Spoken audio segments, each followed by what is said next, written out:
Good? Everybody's good? Thank you. I want to, oh, you know what? I just want to say too, you guys are really cool. Let me talk about my mom a little bit earlier. Thank you. That was really wonderful. I remember that stuff. In fact, let's start that story right there. Can we go on a little emotional journey? Hold on to my hand. I will not let you go. This is...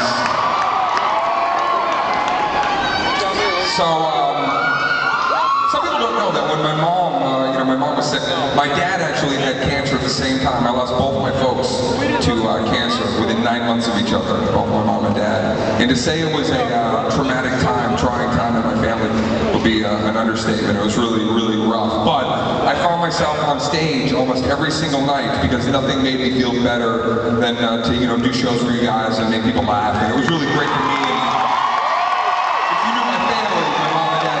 This is exactly where they wanted me to be. They love this stuff. So, the good news is they got to see all of it. They got to be in big rooms like this with you guys, hang out, see their son do all these crazy dreams I told them I was going to do when I was 15 years old.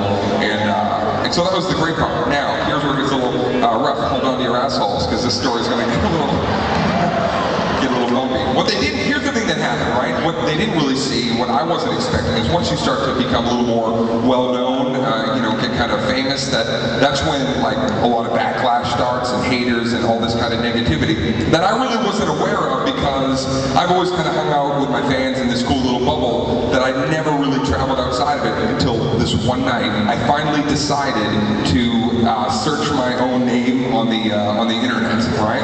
Which I'm telling you, I'd never done. All the years of being online, I never did the ego search or whatever you call it, right? And I decided to on this one night, and I called a friend of mine and I go, hey, I'm going to search my name on the internet for the first time. I remember he got quiet for a second and then he goes, do you want me to stay on the phone with you?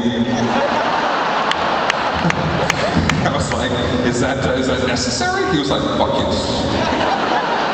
And so then I put my name in a little search engine, and when I hit search, even Google was like, don't fucking do this. I couldn't believe you guys. I hit search, and all these pages of just Dane Cook is shit, and he sucks, and fucking Dane's the worst comedian ever, and just page after page of... That's what I said.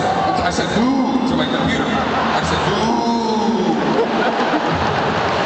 No, you know what I did? I read it. I sat there and I read everything, man. I shouldn't have done it, but I read for about 3.5 hours, just all this stuff. And by the end of that 3.5, 4 hours, I was like, this Dane Cook is a douchebag. I no longer support me. I read all this stuff, so now I'm in this really weird, fucked up place, and that's where the story gets even more wild, where 2 days later, I get an email in my inbox. Most of the emails are really great from everybody, like, Dane, I know you're going through a lot, keep on keeping on, do your thing. Just wonderful from you guys, until this one email comes in, and I should have known it was going to be a little bit strange by the name of the email that popped up. First one in the inbox, I read it, it's from anonymous@yahoo.com. That's the name, yeah. When I saw the name, my first knee-jerk reaction, I was like, great fucking name. Wow, this guy got the name Anonymous. Not Anonymous 2258 kitty kitty lick lick. No. No, this is the Anonymous. I was kind of like starstruck by Anonymous, and then I looked at the subject line, and it was 3 words, please read this. And my reaction, indeed, click. What a polite subject line, yes, come on in. I brought with me the letter, if you'll allow me, Illinois. I'd like to read it to you.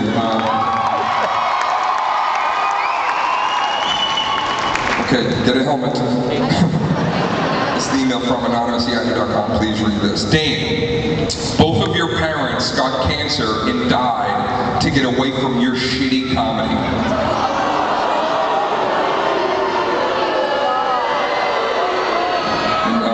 My first reaction to that, I was like, very unlikely. That's some bullshit, right?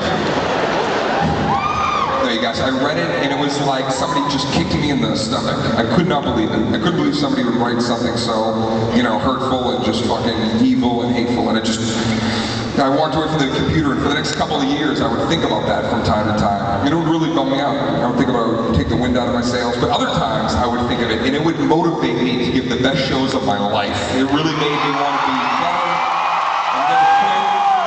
It'd be funnier and always give you guys a great show, new material. So, now, check this shit out. Almost 2 years later to the day, guess who decides to write me a little follow-up email? Anonymous, and not anonymous 2258 kitty kitty lick lick. It was wild. I opened up my inbox, and it was the first one that came in, and my eyes looked right at me, and I remember that feeling I got, the last couple of years of remembering what this person wrote. It fucked me up. I stared at it for about 25 minutes. I was going to delete it. I wasn't even going to read it, and then I looked at the subject line, 3 words, please read this. Indeed, click. That polite subject line always gets me, right? This is the actual email, 2 years almost to the day from Anonymous. Please read this. Check it out. Dane, I was drinking out of work and depressed when I wrote you that letter a couple of years ago. I am myself dealing with my father dying of a brain tumor. I respect and understand you now, Anonymous.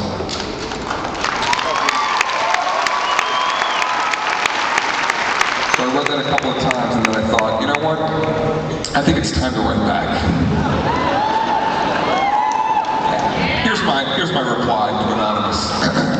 Anonymous, your father got a brain tumor because he was tired of thinking about his drunk, jobless, spineless fuckface in the sun.